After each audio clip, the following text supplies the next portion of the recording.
तो दोस्तों नमस्कार, मैं हूं अनिल और रेसलिंग सुपर धमाल में आपका स्वागत है।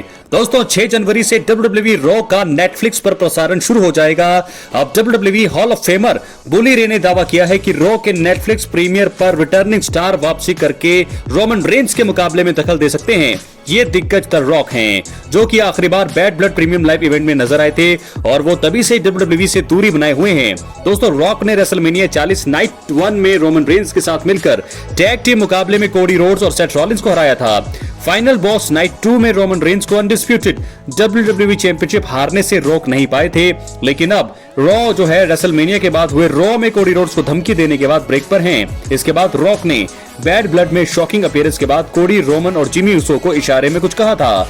बुली रे ने हाल ही में बस्टेड ओपन रेडियो पॉडकास्ट पर भविष्यवाणी करते हुए कहा है कि रॉ के नेटफ्लिक्स प्रीमियर पर वापसी करके Roman Reigns versus solo Sikoa के ट्राइबल कॉम्बैट मुकाबले में दखल देने की संभावना सबसे ज्यादा है।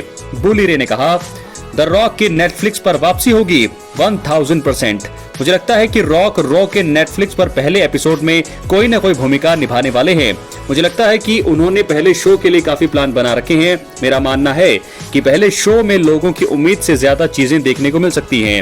Roman Reigns versus solo Sikoa मुकाबले का आयोजन होने वाला है। मुझे लगता है कि आपको रॉ के नेटफ्लिक्स पर पहले एपिसोड में द रॉक को देखने की जरूरत है और वो देखने को जरूर मिलेंगे। रॉक वर्सेस रोमन रेंस की राइवलरी यहीं से शुरू होगी।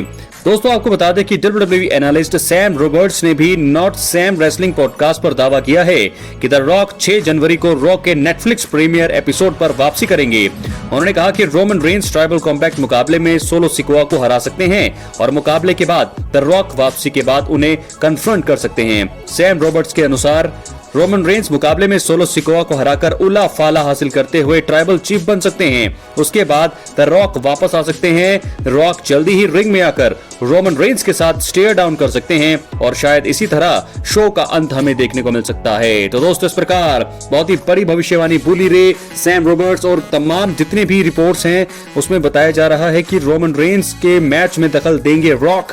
रोमन रेंस के मुकाबले के बाद द रॉक जो है स्टेयर डाउन कर सकते हैं, कन्फ्रंट कर सकते हैं और इसी तरह शो का हमें एंड हमें देखने को मिलेगा। क्योंकि रोमन रेंस सोलो सिकोआ मुकाबले में काफी कुछ देखने को मिलेगा। बहुत सारे यहाँ पर दखल अंदाजी हमें देखने को मिलेगी और अंत में रोमन रेंस की जीत हो सकती है और उनकी जीत के बाद रॉक आ सकते हैं, कन्फ्रंट कर सकते हैं, स्टेयर डाउन कर सकते हैं और वहीं पे उसी स्टेयर डाउन के साथ जो है शो का अंत होगा। ये सबसे बड़ी भविष्यवाणी है और सबको ऐसा लगता है कि ऐसा होते हुए हमें दिखाई दे सकता है। अब हम बात करने वाले हैं नेटफ्लिक्स के दूसरे सबसे बड़े मुकाबले की, जो रोमन रेंस के बाद मुझे लगता है सबसे तगड़ा मुकाबला रहने वाला है, CM Punk versus Seth Rollins. दोस्तों आपको बता दें कि रॉ के नेटफ्लिक्स डेब्यू एपिसोड में सीएम पंक और सेथ रॉलिंस के बीच भी मुकाबला तय किया गया है। इस मुकाबले को भी कंपनी द्वारा मेन इवेंट में कराया जा सकता था। वो कहा भी गया था पहले माइकल कोल ने कि वो होगा, लेकिन बाद में रिपोर्ट सामने आई कि जो है रोमन रेंस का मुकाबला मेन इवेंट होगा। दोनों की राइवलरी शानदार चल रही है, सीएम पंक और सेथ रॉलिंस की। शो का अंत रॉलिंस के खिलाफ सीएम पंक की जीत से हो सकता है। सीएम पंक के लिए अगर ये मेन इवेंट होता है तो यहाँ पर सीएम पंक की जीत हो सकती है। सीएम पंक के लिए साल 2024 बहुत ही अच्छा रहा है। वो अगले साल की शुरुआत जबरदस्त जीत के साथ करना चाहेंगे। मुझे लगता है कि पहली राइवलरी में कई तमाम रिपोर्ट्स के हिसाब से सीएम पंक की जीत से फैंस भी खुश होंगे और सीएम पंक इस राइवलरी में 1-0 की बढ़त बना करके आगे बढ़ेंगे। और अगला शायद मुकाबला मुझे लगता है रेसलमेनिया 41 में हमें देखने को मिल सकता है। तो इस मुकाबले में दोस्तों कौन जीतेगा आपके हिसाब से? क्या सीएम पंक जीतेंगे या सेथ रॉलिंस? अपनी राय कमेंट बॉक्स में जरूर दें। बहुत बहुत धन्यवाद।